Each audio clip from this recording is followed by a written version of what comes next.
Let me move across to Trevor.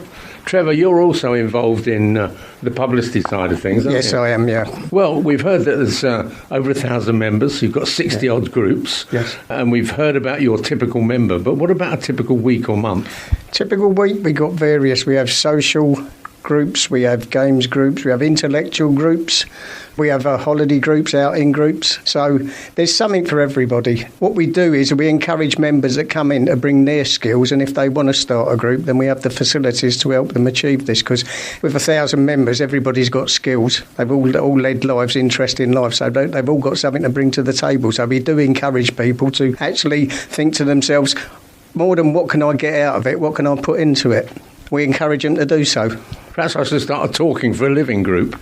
Yeah, that'd be a good one. Well, yeah, we don't want to come along and run it. Yeah, no, thank you. Got enough on at the moment, thanks all the same. Well, I can talk the iron leg off a donkey, so perhaps we can... yeah, might be able to do you're that. in the right job publicity then. And my very good friend Dot, come on Dot, sit yourself down. Now, we've mentioned all the number of groups you've got and the type of people you've got. What are these groups? I mean, we mention as many as we can each month when I chat to either you or Ian, but there are many more than we can actually mention in one go, aren't there? There are indeed. Well, there are about 60. It varies, but we're actually increasing them, and that's part of our plans for the upcoming season.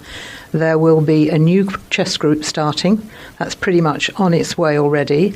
We're hoping very much that there will be a guitar player group, in fact, organised by Trevor, who you just spoke to, and that's for people who have played for maybe a band for a long time, or they dropped it and they want to come back to it. It's people who know how to play a guitar in different ways. They may be music readers, they may just be automatic players, so people are actually players, because we have another guitar group for people who are less able and they are still learning. So you have one group where you can go and learn to play the guitar, and once you've learned, you can perhaps cross over to the other group and carry on. Absolutely, yeah, and that's hot off the press.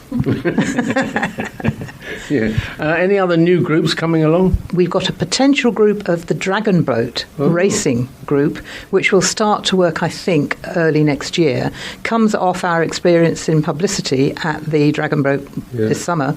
And interesting enough, they asked us, the people who came to our stall said, do you have anything for people like us? And we said, well, actually, no, but as we always say, if you like to start something, we are sure there'll be people who will take us. And lo and behold, there are. That's good. That would be a popular group, I think, Dot. If you want to join it, I can lend you my armbands. It's absolutely fine. I'll stick with the piano. Thank you. So, are there any sort of groups that you would like to start that nobody has ever mentioned? Have you got any sort of plans for the future? That's an interesting point, Ernie. I think as an individual, and perhaps even as a committee, the people you've got here today, we wouldn't do that necessarily. We'd be looking to the people who join as members, or indeed who have been members for a long time, and they sometimes drop into the conversation, why don't we have or have you ever thought of an X group?